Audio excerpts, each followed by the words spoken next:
अस्सलाम वालेकुम। एक और व्लॉग के साथ सोहेल रशीद आपसे मुखातिब। आज इतवार का दिन है, छुट्टी का दिन है, लेकिन छुट्टी के दिन भी आपने अखबार तो देखा ही होगा, और अगर नहीं देखा तो मैं आपको आज के अखबार की कुछ ऐसी खबरें आपके सामने रखूँगा, एक ऐसी कहानी और एक ऐसा सिनेरियो आपके सामने रखूँगा जिसके बाद आपको समझ में आ जाएगी कि 2 रोज़ कबल जब मियां मोहम्मद नवाज शरीफ की इतने अरसे बाद मुँह दिखाई हुई और अपनी बेटी के साथ वो बैठे थे तो उनके चेहरे पर उदासी क्यों थी, परेशानी क्यों थी। कोई विक्ट्री स्पीच नहीं थी, और जैसा कि तवक्को ज़ाहिर की जा रही थी कि शायद वो जनरल रिटायर्ड फैज़ हमीद की गिरफ्तारी के बाद कुछ अपना मौक़िफ़ उस मुतालिक देंगे, उसके बजाय वो सिर्फ बिजली सस्ती करके चलते बने, और वो भी सिर्फ पंजाब की हद तक।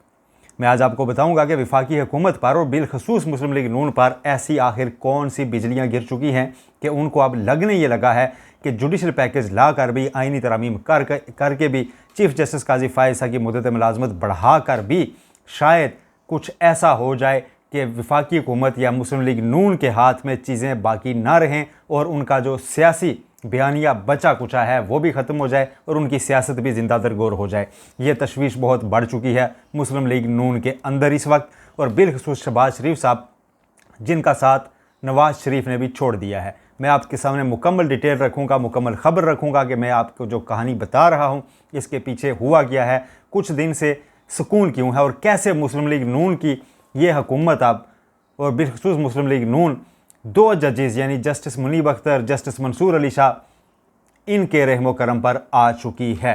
पूरी कहानी आपको बताऊंगा। ये बहुत बड़ी डेवलपमेंट है, बहुत अहम ख़बर है, और कई ख़बरों का निचोड़ है ये, और पिछले 1-2 माह से जारी एक जो कशमकश थी उसके बाद जो एक नई ये डेवलपमेंट सामने आई है, ये बहुत अहम है। सबसे पहले मैं आपके सामने सिनेरियो आहिस्ता आहिस्ता ख़बरें पढ़कर रखता हूँ। आज के अखबार का सिर्फ फ्रंट पेज देखिए। एक खबर है कि सिंध और खैबर पख्तूनख्वा का फौरी बिजली सस्ती करने से विफाक को साफ इनकार। आप खैबर पख्तूनख्वा में तो पीटीआई है, लेकिन सिंध में तो पाकिस्तान पीपल्स पार्टी है जिसके वोट पर इस वक्त मुस्लिम लीग नून की हुकूमत खड़ी है। दूसरी खबर है, अब 2 जमातें हो गई, मुस्तफ़ा कमाल और हमदुल्ला साहब, JUI और MQM। इनका बयान लगा है कि सिर्फ पंजाब में बिजली सस्ती करना कबूल नहीं है। जी हाँ, इन दोनों ने कह दिया है कि पंजाब में सिर्फ बिजली सस्ती करना कबूल नहीं है, क्योंकि नवाज शरीफ साहब ने अपनी बेटी के साथ बैठकर सिर्फ पंजाब में बिजली सस्ती करने का हुक्म सादर फरमाया है।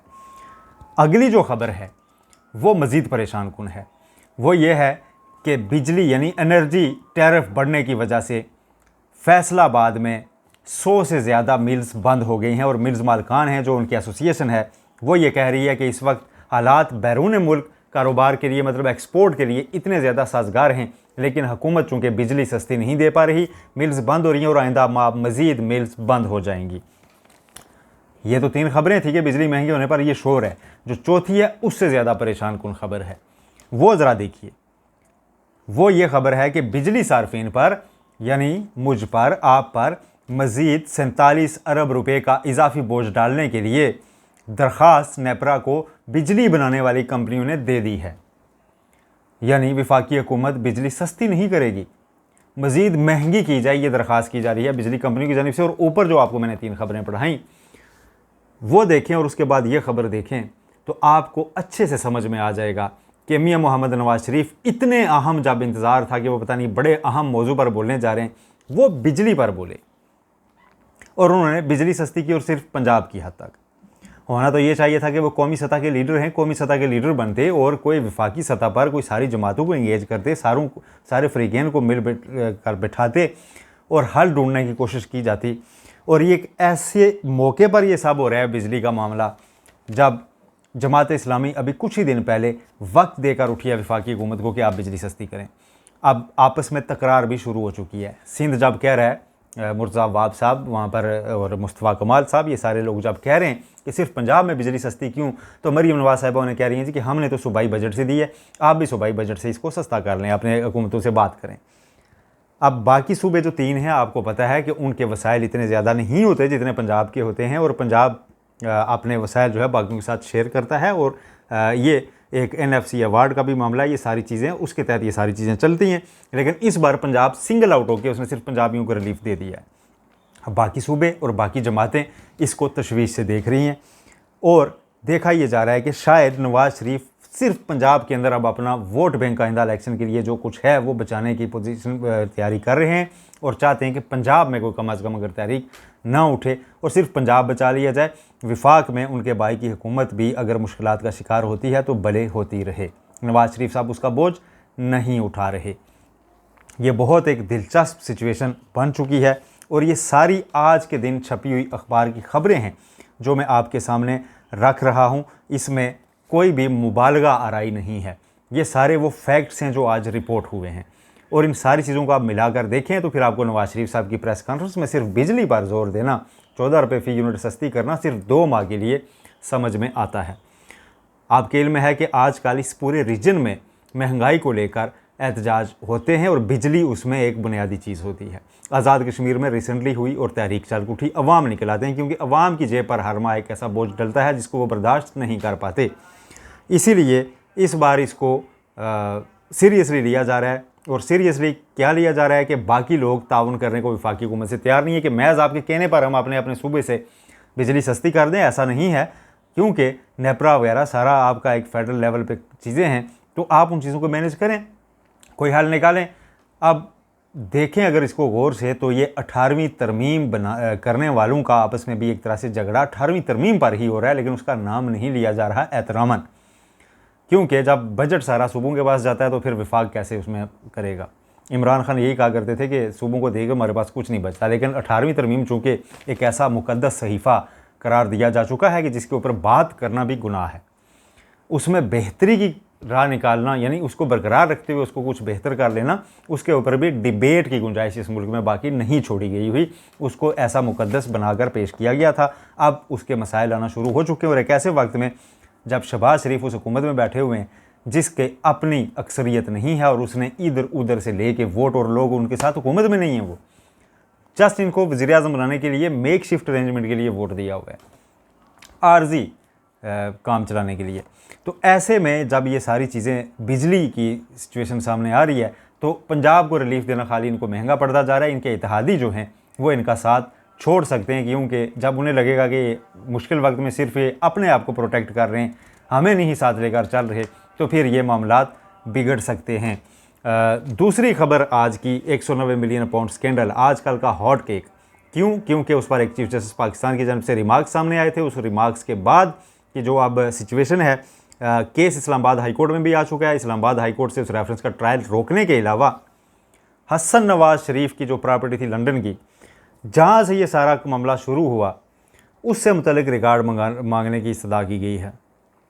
ये बहुत अहम पेशरफ्त है क्योंकि इमरान खान की जानिब से दरख्वास्त में ये लिखा गया है कि 190 मिलियन पाउंड स्कैंडल के जो तफ्तीशी अफसर हैं वो क्रॉस एग्जामिनेशन में अदालत में जरा के दौरान ये मान बैठे हैं कि नैब की एग्जीक्यूटिव बोर्ड मीटिंग जो 2019 की थी उसमें इस केस को बंद किया गया था और उसका हिस्सा हैं वो सारे रिकॉर्ड, वो सारे ख़त व किताबत जो कि हसन नवाज शरीफ की प्रॉपर्टी मलिक रियाज फैमिली ने ख़रीदी थी लंदन में और उसके लिए ये रकम बैरून मुल्क गई थी, उससे मुतालिक सारी डॉक्यूमेंट्स उसके साथ हैं। और तफ्तीशी ये भी मान बैठे हैं कि उसका इस केस से ताल्लुक़ बनता है और ये भी तस्लीम किया है कि उन्होंने उस रिकॉर्ड को इस रेफरेंस का हिस्सा नहीं बना रखा।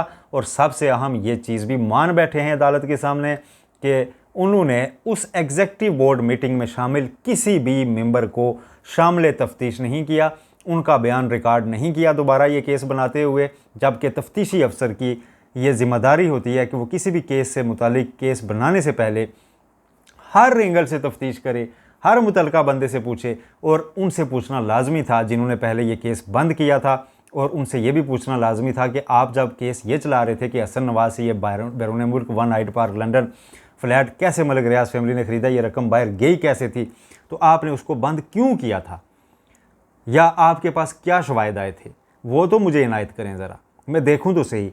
हसन नवाज का मामला और उस सारी ख़रीद का मामला बाहर निकाल के सिर्फ रकम वापस आने की आता का केस था। इसलिए इमरान खान ने इस्लामाबाद हाई कोर्ट से कहा है कि आप अहकामात जारी करें कि इस ट्रायल का फ़ैसला होने से पहले वो रिकॉर्ड उस एग्जीक्यूटिव बोर्ड मीटिंग का जो हसन नवाज शरीफ से मुतल्लिक है, नवाज शरीफ साहब के साहबजादे, उनका इस 190 मिलियन पाउंड स्कैंडल से बराह रास्त एक लिंक बनता जा रहा है। और पहले से कहा जा रहा था कि ये तो असल में कहानी शुरू वहाँ से हुई थी कि पैसा तो उनको देने के लिए बैरून मुल्क ले जाया गया था। तो अब वो रिकॉर्ड मांगने की दरख्वास्त इस्लामाबाद हाई कोर्ट में ज़ेर समाअत आनी है कल। उसमें अगर कामयाबी मिल जाती है इमरान खान साहब को और उनके दरख्वास्त पर ये रिकॉर्ड हिस्सा बनाया जाता है ट्रायल का, तो फिर ये नैब नेर ज़िमनी रेफरेंस की सूरत में उनको सामने रखेगा, या अदालत समन करे रिकॉर्ड तो भी आ सकता है, या इमरान खान के डिफेंस की सूरत में उसको देखेगी। ये 2-3 ऑप्शंस मौजूद हैं। तो ये हो सकता है। जाते जाते आपको मैं एक चीज़ जो शुरू में कही थी कि इस हुकूमत का आप दारो मदार जस्टिस मंसूर अली साहब और जस्टिस मुनीब अख्तर जिनके एक फ़ैसले पर यह अमल दरामद नहीं कर रहे, उस पर क्यों है। बिजली की हमने तफसीली बात की कि बिजली की खबरें कैसे गर्दिश कर रही हैं, कैसे ये बिजली गिर रही है वफाकी हुकूमत पर। तो जनाब IPP से मायदे ख़त्म करने के लिए, बिजली सस्ती करने के लिए दरख्वास्तें आर्टिकल 184(3) मफाद आमा के तहत सुप्रीम कोर्ट ऑफ पाकिस्तान के सामने मौजूद हैं, और 3 रुकनी जजेस की कमेटी फ़ैसला किया करती है कि ये दरख्वास्तें कब लगनी हैं, किसके सामने लगनी हैं। तो उस 3 जजेस में 2 जज वो हैं जिन्होंने मखसूस नशिस्तों का फ़ैसला दिया, जस्टिस मंसूर अली शाह और जस्टिस मुनीब अख्तर। अगर गवर्नमेंट बहुत ज़्यादा उनको ऑफेंड करती है, उनके खिलाफ कैंपेन जारी रहती है, तो ये बईद नहीं कि किसी दिन ये केस आप फिक्स हुआ देखें और इस पर फुल कोर्ट बैठी हो, या 13 जजेस बैठे हों, या ऐसा बेंच बैठा हो जो फिर हुकूमत पर असली बिजली गिरना शुरू हो जाए। इसलिए वफाकी हुकूमत की जानिब से इलेक्शन एक्ट में तरमीम के बाद इलेक्शन कमीशन भी खामोश है, सुप्रीम कोर्ट भी खामोश है, और सब देख रहे हैं कि अब अगला वार कौन करता है। क्यों? क्योंकि सुप्रीम कोर्ट के उन 2 जजेस के पास भी एक बहुत बड़ा कार्ड बिजली की सूरत में मौजूद है। और बिजली इस वक्त सबसे बड़ी तशवीश क्यों है, मैंने आपको तफसील से आज की सारी खबरें अखबार से आपके सामने रखी और उनका पस मंज़र भी बताया। नवाज शरीफ साहब की तशवीश भी बताई और शहबाज शरीफ साहब की परेशानी से भी आगाह किया कि वो क्यों देख रहे हैं ख़ुद को अकेला अकेला, कि जब उनके भाई और उनकी भतीजी ख़ुद पंजाब के लिए सिर्फ रिलीफ दे रहे हैं और बाकी पूरा मुल्क विफाक से मांग रहा है, और विफाक में शहबाज शरीफ साहब अकेले हैं और वो कह रहे हैं बाकियों को कि आप कम करें बिजली, तो वो कहते हैं जी नहीं, हम तो कीमत कम नहीं कर सकते, आप कोई इसका मुस्तकिल हल निकालें। और फैसलाबाद में मिल्स बंद हो रही हैं। इस सारी सिचुएशन में जमात इस्लामी भी दोबारा पर तोल रही है और अवामी तहरीक का खदशा मौजूद। तो इसलिए हुकूमत की परेशानी इस वक्त सिर्फ बिजली है, कोई और चीज़ उनके जहन में बाकी नहीं रह गई। आपसे मज़ीद अपडेट्स भी शेयर करेंगे। आइंदा हफ्ते के बहुत अहम केसेस हैं, बहुत अहम उससे जुड़ी डेवलपमेंट्स हैं, वो भी आपके सामने रखूँगा एक और वीडियो में। अपना बहुत ख्याल रखिएगा। अल्लाह हाफिज़।